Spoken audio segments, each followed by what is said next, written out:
to cover plants. The plant situation is a little less complicated because there are just fewer species to think about when we think about plants. The crop diversity of plants that we eat is actually usually pretty diverse, but there aren't that many plants that make up like a huge component of our diet. And so those plants are limited to a few big crops, and those are the ones that I'll concentrate on today. And then when we're done with that, I want to have you guys talk to me about the Jared Diamond chapter that you were supposed to have read.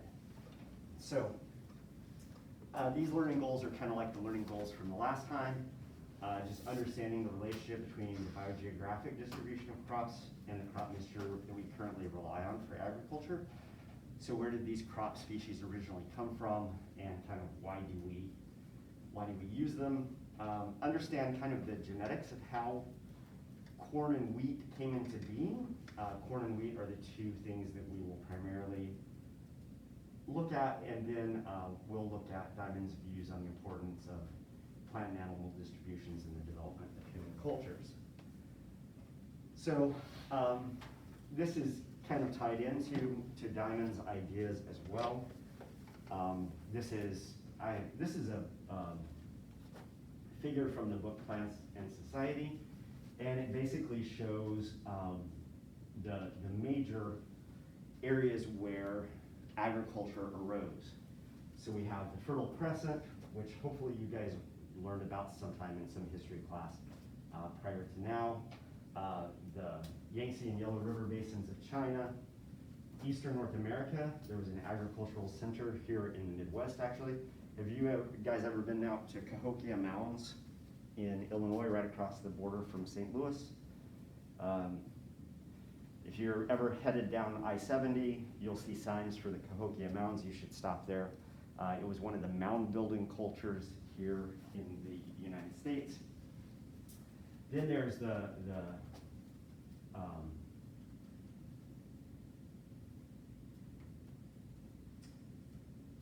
Mayan culture of Mesoamerica. Then we have the cultures in the Andes of South America.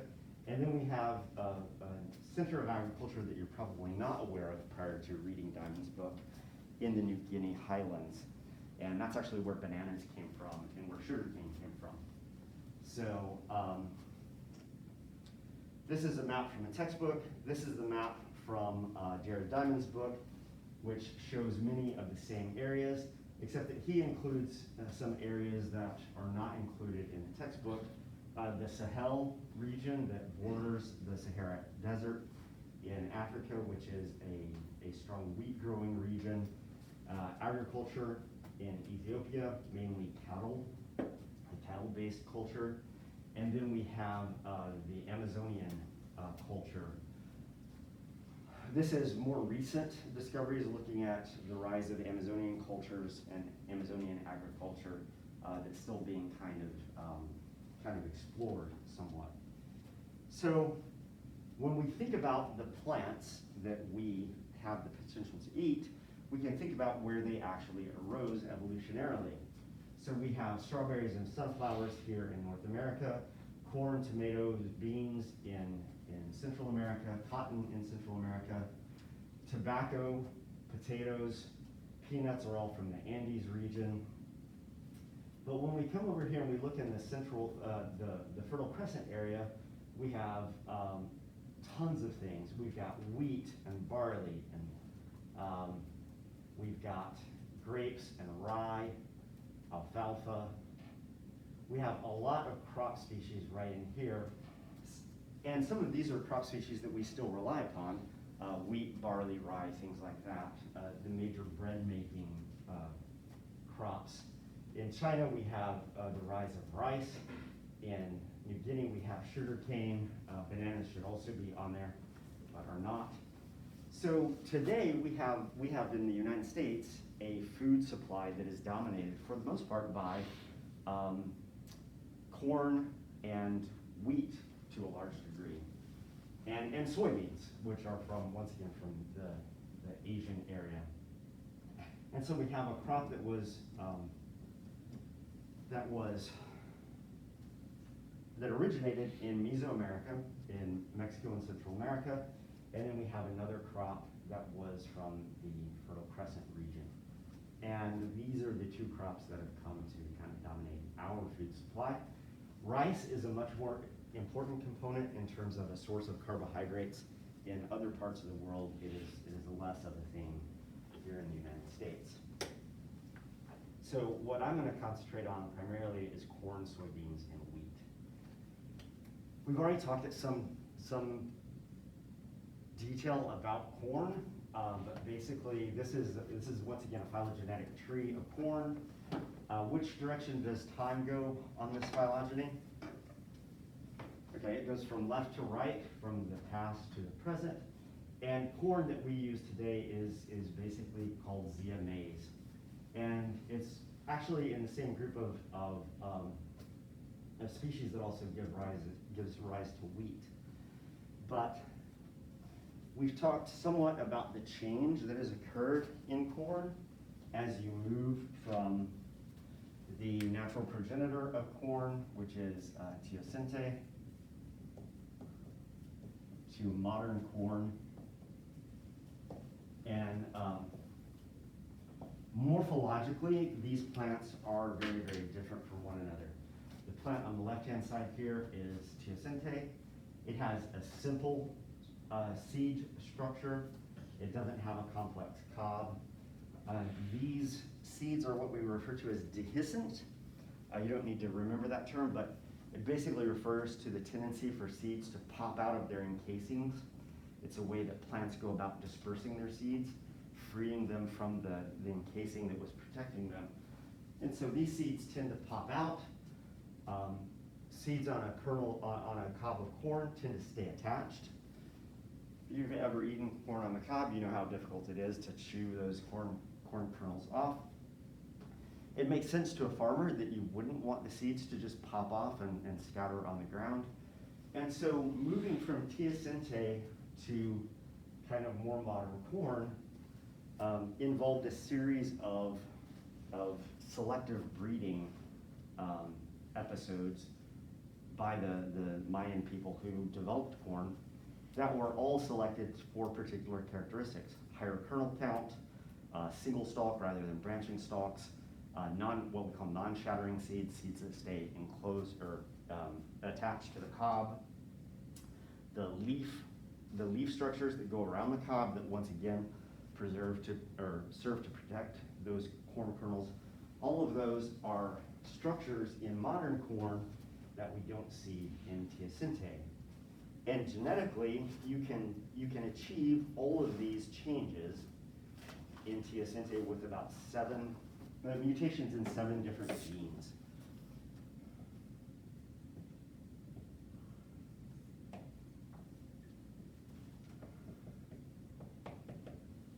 So there are 7 genes, what we call genes of large effect, that have basically been altered through selective breeding that have led to the development of modern corn.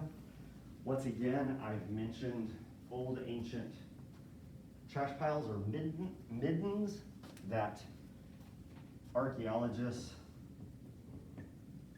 basically looked at to see what the life of early people were like based on the kind of trash that they threw away. And as you can see, over time, the cob structure of corn has become more and more developed over time. Larger and larger cobs, way more kernels than how it started out originally. Many of these changes have been due to sections of the chromosomes that break off and become reattached to other chromosomes. So corn is very flexible in terms of its genetics because it has these chromosomes that tend to break and then become reattached in novel ways. Barbara McClintock is a researcher who discovered this particular characteristic in corn. She won the Nobel Prize for this particular discovery. These sections of chromosomes that break off and become reattached are called transposons, but that has led to a lot of genetic diversity in corn, this tendency to not just alter individual nucleotides, but to move around big chunks of the genome.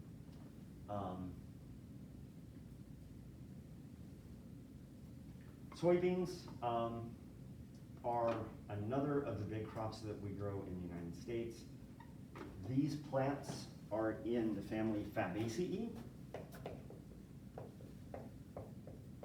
I've talked about this plant family a number of times. Characteristics of this plant are that they have seeds that are in pods. So peanuts, the locust trees that you see growing around campus are all in this family. Peas, lentils, all of your bean varieties are in this family. One of the characteristics of them that is interesting and useful from an agricultural standpoint is that these species fix nitrogen. Nitrogen makes up 78% of the atmosphere, but it's in a special form N2 that most organisms can't absorb and use, and you need the action of bacteria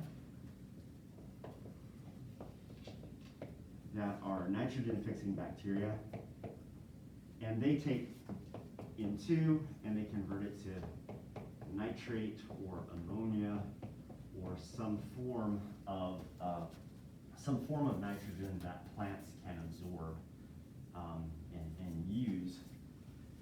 It requires a lot of energy, and these bacteria have, through evolutionary time, discovered an enzyme that facilitates this energy-intensive process so that they can do it utilizing a lot less energy. There are root nodules in the roots of these plants. So when the plant grows up, the root system will have root nodules. And I'll try and get out to my garden this weekend, and I'll bring in some legumes. I'll bring in some soybeans. We grow edamame at my house. Edamame is just the kind of edible raw form of soybeans rather than the dried form that gets used for a lot of agriculture. Can't spell edamame. These are steamed soybeans that you just pop out of the pod and eat as a side dish.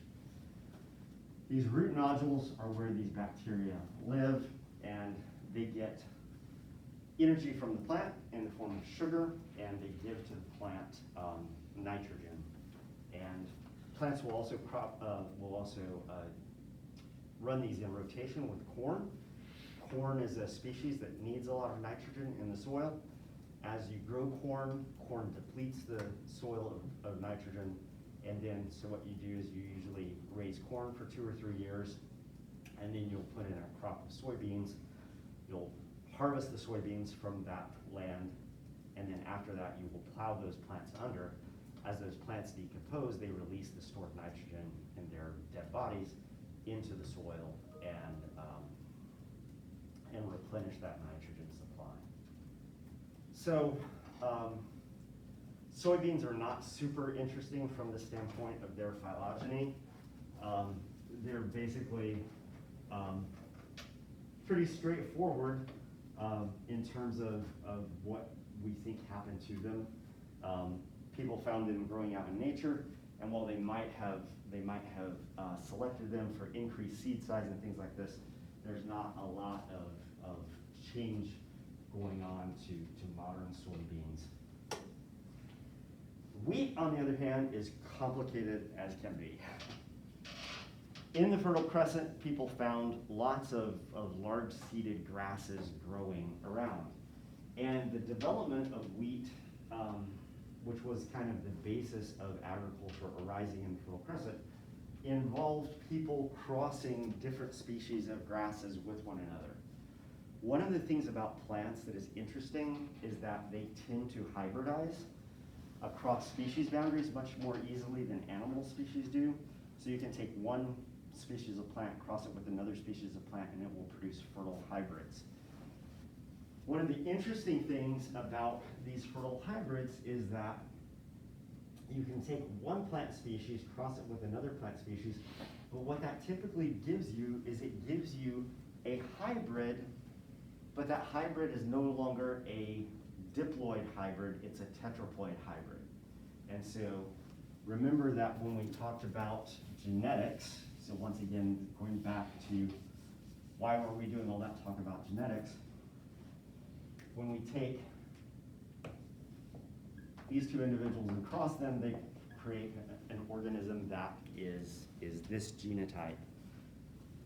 This is a diploid organism. It has two copies of its chromosomes. This is a diploid organism, and they produce an offspring that is also diploid.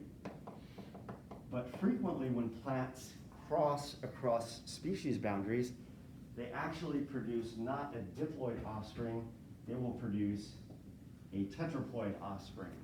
And so now it has twice as much genetic material in the offspring than the original species had. And so when people took einkorn wheat and crossed it with another native grass that they're not really sure what it was, they ended up with this, this tetraploid species.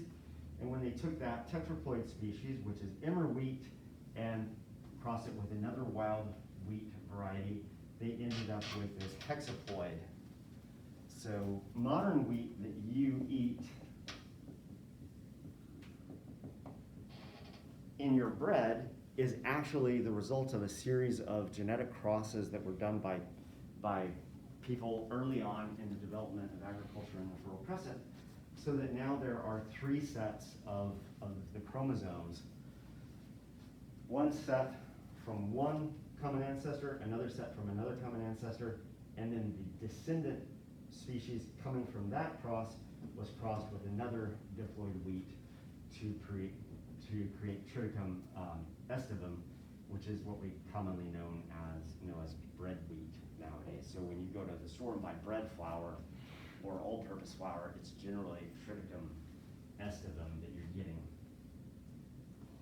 As people have become interested in kind of getting back to the basics of food, you can now go to the store, specialty stores, and you can buy emmer wheat and older varieties of wheat that are still found out in nature. But this is by far the wheat that we grow for the most part.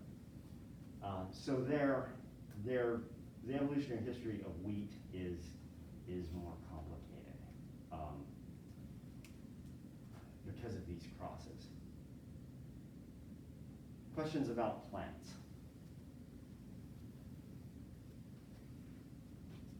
We could talk about bananas and we could talk about sugarcane. Sugarcane used to be a big portion of where we got our sugar, but now most of the sugar that we eat is actually derived from corn, once again. So the table sugar that you get, that's still taken from sugarcane, but most of the other sugar that we use for sweetening essentially comes from corn-derived sugar. If you're eating sugar in raw, if you're eating brown sugar, those types of sugars, those are still derived from sugarcane. But sugarcane makes up a really small proportion of the total number of calories that we eat in terms of sugar content. Questions?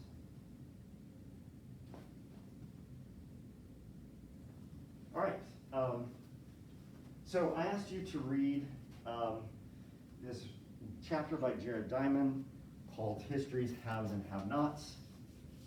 This is a chapter from a book called Guns, Germs, and Steel.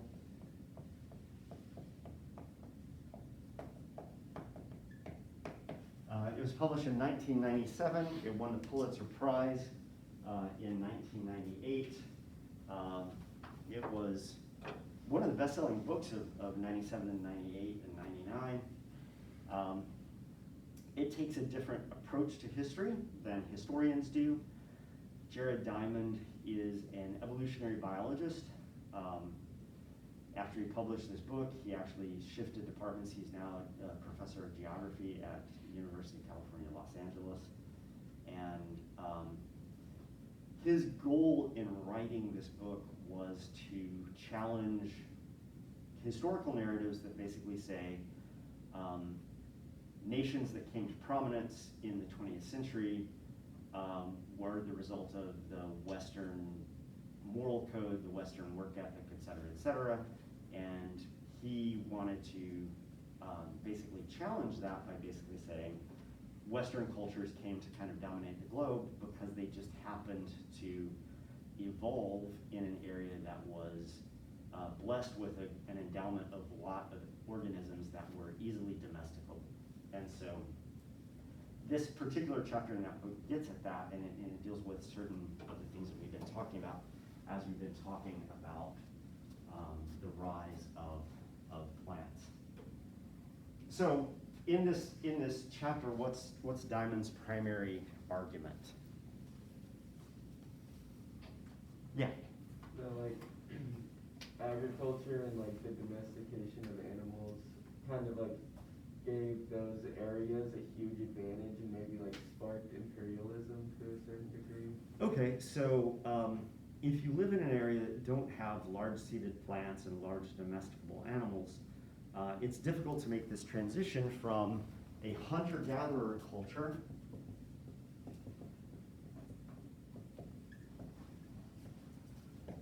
to an agricultural culture.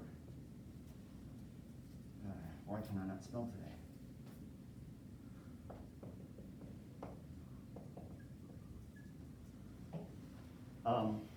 What do I mean when I talk about a hunter-gatherer culture? Like you gotta go get your own food from nature. Yeah, so there's food out there, and you basically spend most of your time every day walking around hunting and gathering. How many of you have heard of the paleo diet? Anybody?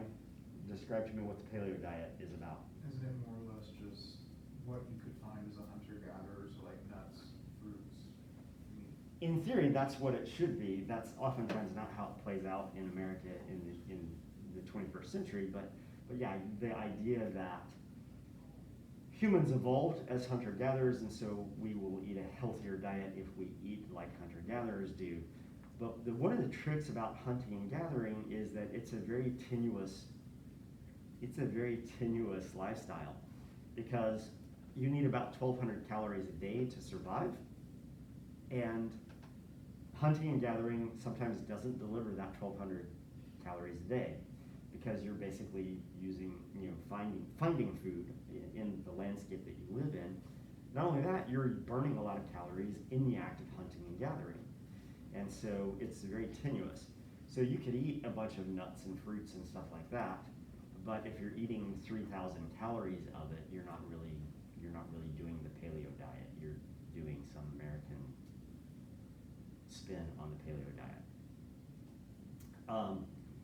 Generally, these were diets of hunter-gatherers that were low in carbohydrates, high in fiber,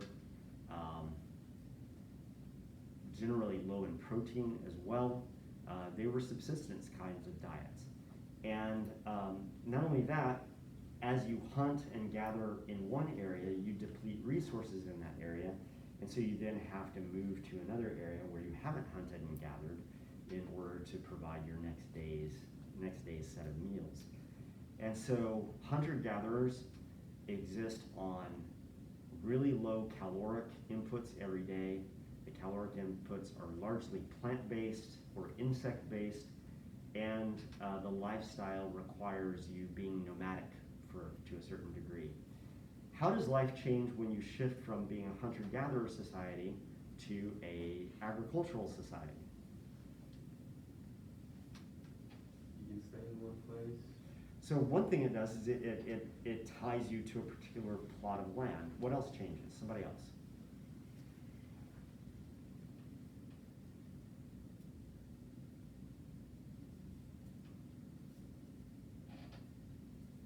Yeah. And have food available. So one of the things that you have is you have a ready supply of food. Chances are you're now going to have more food available to you than the bare minimum requirement. So you're not only no longer having to move around to forage for food, the food supply that you have is both more abundant and more stable.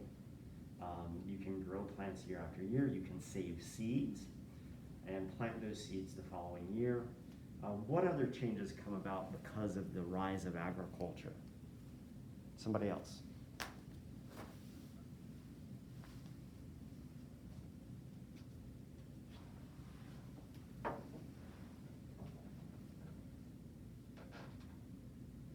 You're sedentary, you have more food.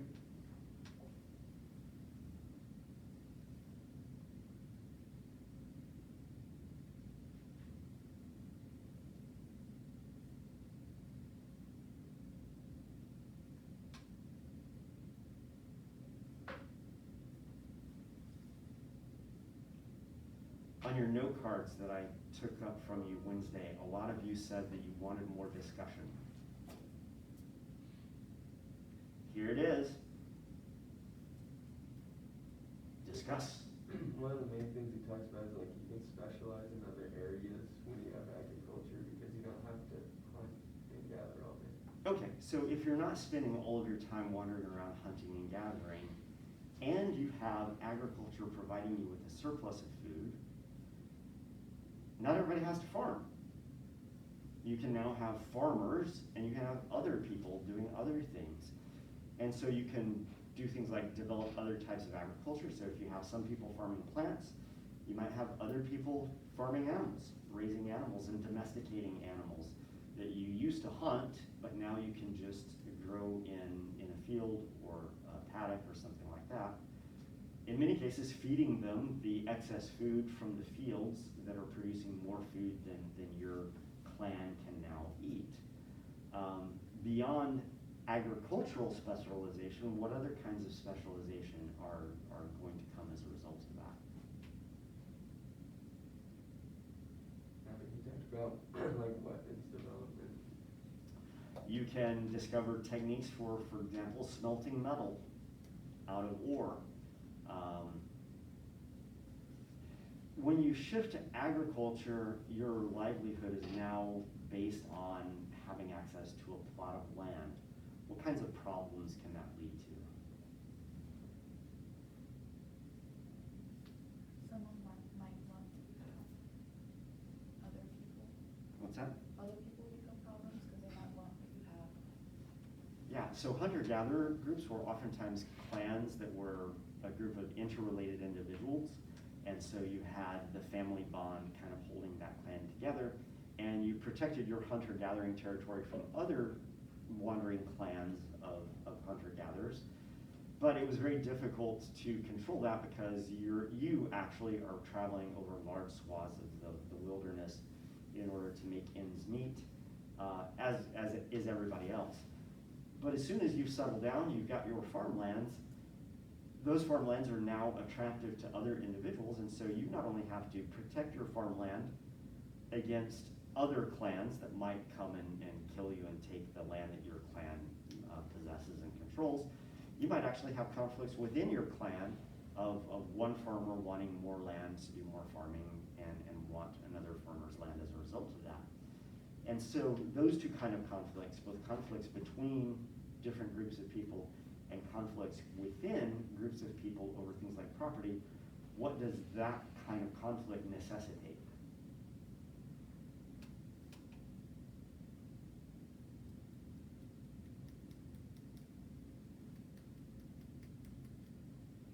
In terms of what it needs a government. Okay, so one of the things that you need is you need a government. That's an excellent point. That's the point that Diamond makes. So you need a governmental system that arbitrates these conflicts, that says, okay, this is your land, this is your land. If you want this land, you have to buy it from your fellow human being. You can't just go over there and club them on the head and take the land. What does this necessitate for intergroup conflict?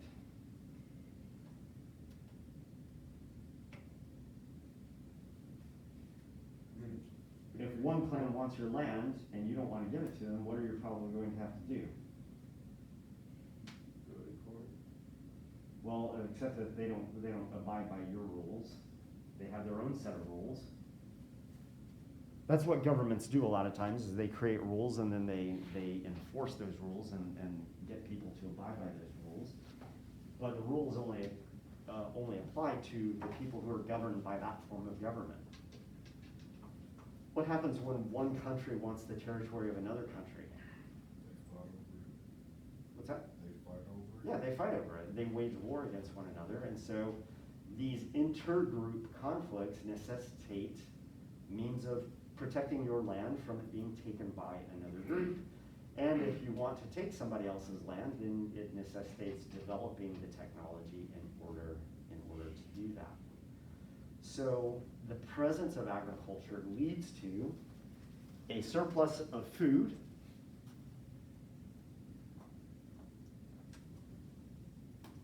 That leads to a surplus of population.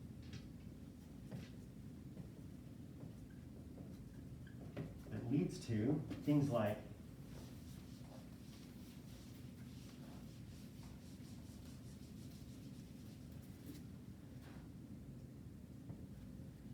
labor specialization. This labor specialization, because you have people who have free time on their hands because they're not farming any longer, leads to technological innovation.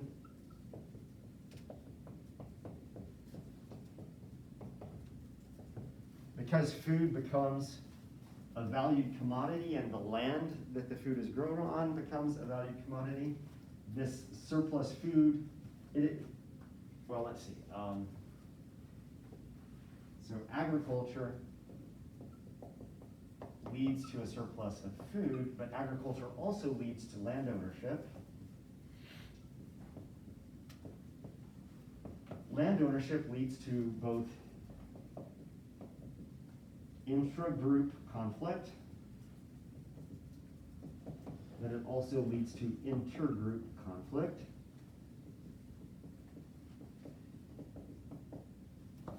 This then necessitates the formation of governance and governments to accomplish this. And this leads to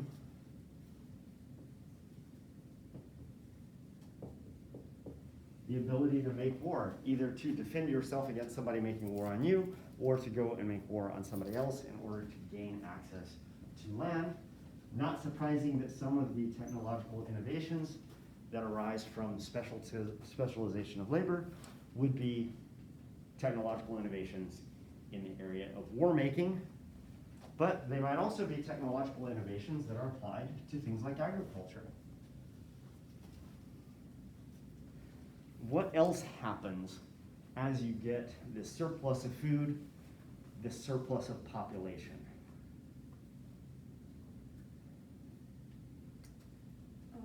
You kind of like, there's like inequality occurring because of that, because like the farmers aren't in a better position in food, so.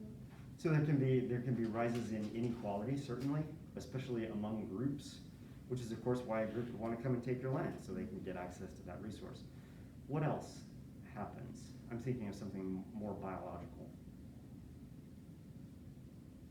You have a surplus of food, you have more people, and these people are now living in towns and cities rather than wandering around the landscape. What has the potential to happen?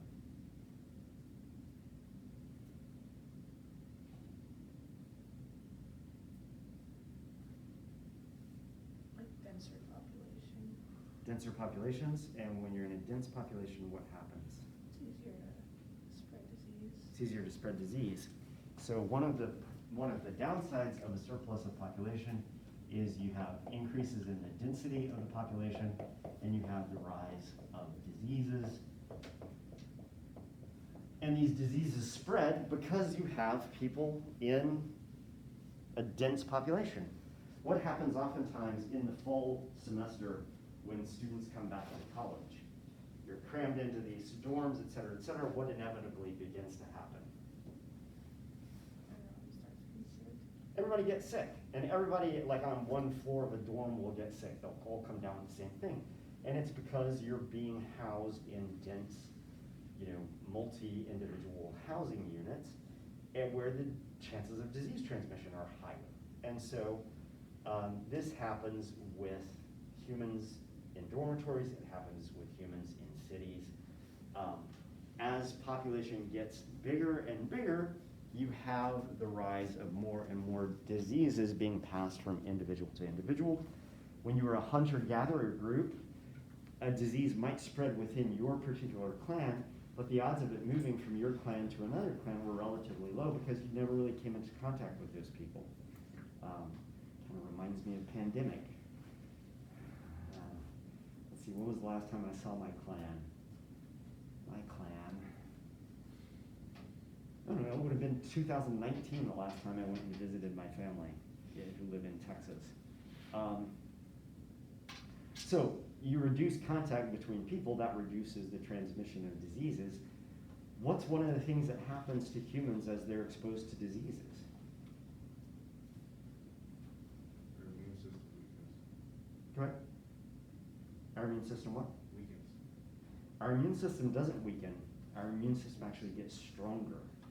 Because those individuals who have a weaker immune system, what happens to them? They get sick and they die ultimately. Individuals in a growing human population that don't have what it takes to fend off disease, they die, their genes don't get passed on to the next generation. It's essentially natural selection happening within humans. Don't think that just because we think about natural selection happening with organisms out in nature, that humans are free from that. Humans are also the end result of a long history of natural selection. And in the case of human populations that have descended from these early agricultural cultures, we developed these supercharged immune systems because we were exposed repeatedly to disease organisms passing through the population quickly and easily because populations were more dense. So we actually have stronger immune systems than maybe other people who did not evolve and descend from these densely populated populations. When I was in Peru in 1996, there was a group of indigenous people who had just newly been discovered out near the Brazilian-Peruvian border. There was a group that was already known in that area called the Yamanawa Indians, but there was this other group that the Yamanawa knew about, but no white people had ever made contact with. And at that particular time, we had to work in a Yaminawa village out very near the Brazilian border, and kind of all the talk was that the first tentative contacts between missionaries and this unknown, at least unknown to Westerners, group of Native Americans were going on. They were doing food drops and things like this to these people. And one of the worries with making contact with people like that is that Westerners who have evolved under dense populations and just have the ability to ward off diseases have the potential of carrying diseases to these uncontacted groups of Native people. And so there's an ongoing debate in areas of social science that deal with indigenous groups as to whether Western people should attempt to contact these uncontacted groups of people. It's a little weird to think about in the year 1996 that if there would still be groups of people on the face of the earth that no Westerner has ever made contact with, but indeed there still are. In Peru, there's a river that runs north-south.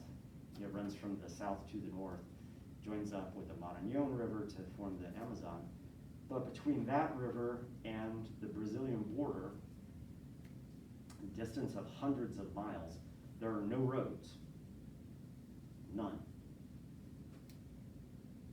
The only way to get there is by traveling down the rivers, traveling up rivers, but as you get further and further away from the main tributaries, river travel becomes harder and harder. And then there are some villages like this Yamanawa village that we visited that have little grass airstrips that you can fly into. So we flew into this part of eastern Peru on a very tiny plane and landed on a grass strip and then went downriver from there. And so there are places on the face of the earth where white people have never been, and as a result, they've never been in contact with people who live there. So we carry organisms with us that could cause disease in other people that don't affect us at all because we have an immune system that is capable of handling that. So the title of the book is called Guns, Germs, and Steel because the rise of agriculture leads to rises in population, which leads to rises in other social structures like governments that then make militaries, leads to labor specialization and technological innovation that then leads to the development of things like plows and combines and tractors, but also leads to the development of guns and gunpowder and atomic bombs. But the other thing that this increased human population does is it leads to an immunity that evolves, that becomes more resistant to diseases, and then serves as another mechanism by which those cultures can expand, because when they move into a new area, they bring the diseases that they are immune to with them, and if you didn't evolve with those diseases influence the people that you come into contact with. So these things, in total, Jared Diamond argues, are the things that have allowed certain cultures to kind of take over the world. There's a book I read a number of years ago, once again, shortly after I started teaching this class. It's called Looking East from Indian Country. It's once again a take on early U.S. history from the perspective of Native Americans.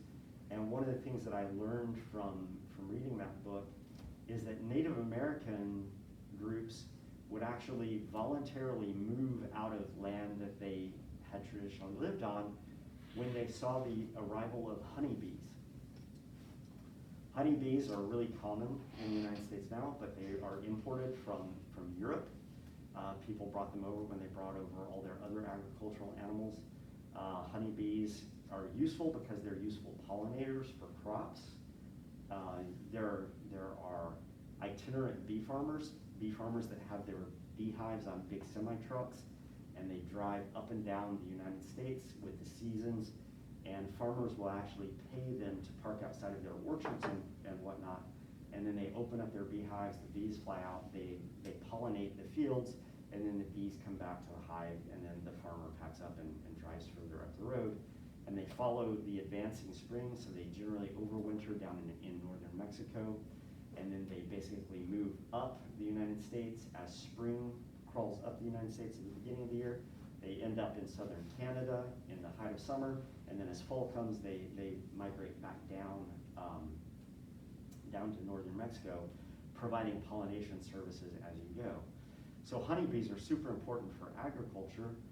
Europeans brought honeybees with them, and Native Americans would know when European Americans were moving into their territory, because the arrival of honeybees would usually signal the spread of European humans a couple of years before the European humans actually got there. And when Native Americans would see this, they would just move further west to get away from European Americans. When they didn't, oftentimes they got sick, because in some cases European Americans did hideous things, but in some cases just the contact with European Americans gave Native Americans diseases that they just didn't have an evolved immunity to. This happened in North America, it happened in Central America when the Spanish arrived, it happened in South America when the Spanish arrived. I'm sure it happened in Africa when European groups arrived as well, although I'm less knowledgeable about that. So diseases can actually go ahead of an advancing culture and kind of weaken a resident culture even before you get to the point of drawing weapons and going into armed conflict with one another. So this is kind of his idea. Agriculture sets in motion all of these things that happen after agriculture arrives. Now, what does he say about the rise of agriculture?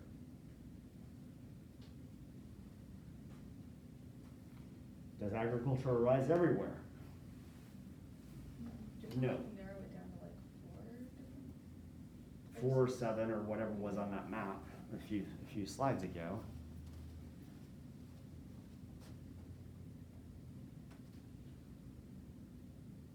Agriculture arose in 1, 2, 3, 4, 5, 6, 7, 8, 9 areas max. or 1, 2, 3, 4, 5, 6 areas minimum. Over the entire stretch of the earth, the only significant civilizations in terms of total population number, they only arose in 6 to 9 places on the face of the planet. What is Jared Diamond's argument for why it arose in these places? Why did civilizations that supported large numbers of human beings arise in these particular places?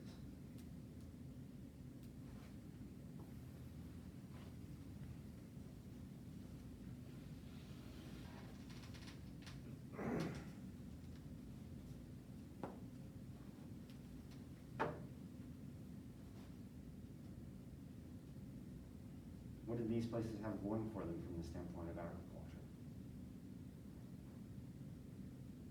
Fertile land. Fertile land. That's tricky because the land in the Midwest is really fertile, and we did have the arising of a culture in the Midwest.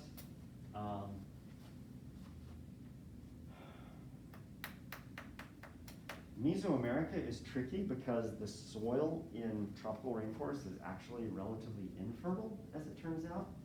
We think of it as being very fertile because it has things like rainforest growing on it, but what we find when we study rainforests as ecologists is that the land is relatively nutrient poor because most of the nutrient content in those areas is actually tied up in living biomass. It's actually, fertility is in the trees.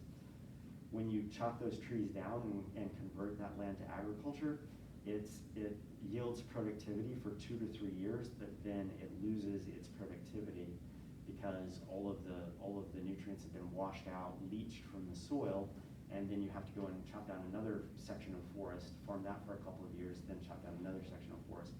This is why agriculture is not particularly productive in places where rainforests are, and also why deforestation seems to accelerate at such a fast rate in these areas, because you're constantly having to create new farmland in order to maintain productivity. Yet they had a civilization arise there on relatively infertile soil.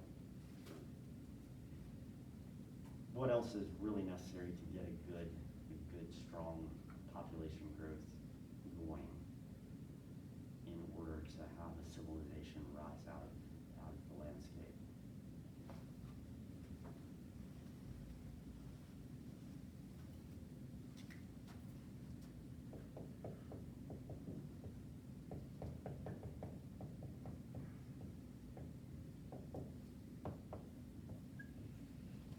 Diamond says that you have to have 2 things going for you: a natural endowment, species that occur in a place of 2 different kinds of organisms. What are they?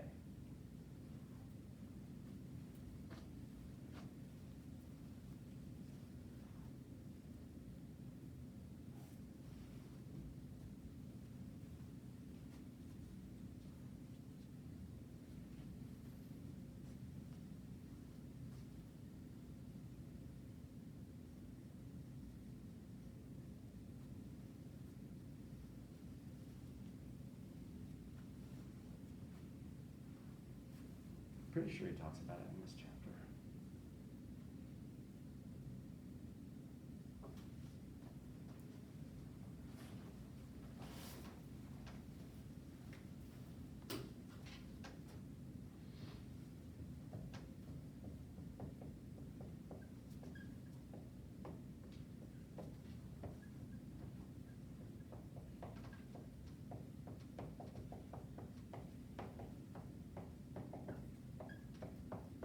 He basically says that you needed 2 things. You needed large seeded grain crops, and you needed large domesticable animals. When I'm talking about a large seeded grain, what am I talking about?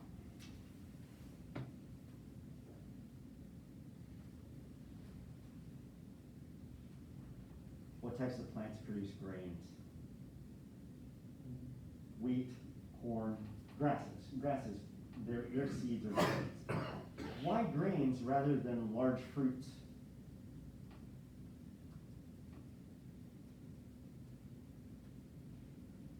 The New Guinea highlands had the banana. and they had a civilization that thrived in the New Guinea Highlands, but it wasn't a civilization that went out and kind of took over the world. And one of the reasons is that they didn't have a large seeded grain plant, nor did they have any large domesticable animals. But why grains? What is the advantage of having grain crops?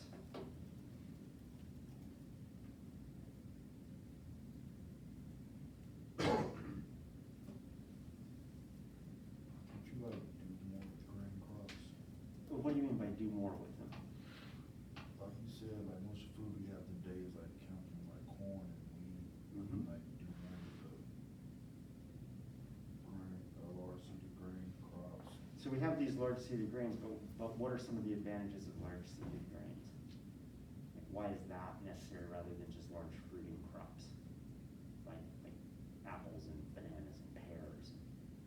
You don't build a civilization on apples and bananas and pears. You build a civilization on corn and wheat and barley. What are the advantages of it being a grain? I don't know if this is correct, but could it be because most fruit is seasonal? Most fruit is seasonal, and what can you not do with fruit? Well, you can't store it. You can't store it for a long time. It's perishable. What can you do with grain? You can store it for as long as you want. Classic biblical story of storing 7 years of grain to get ready for the 7 years of drought that were predicted.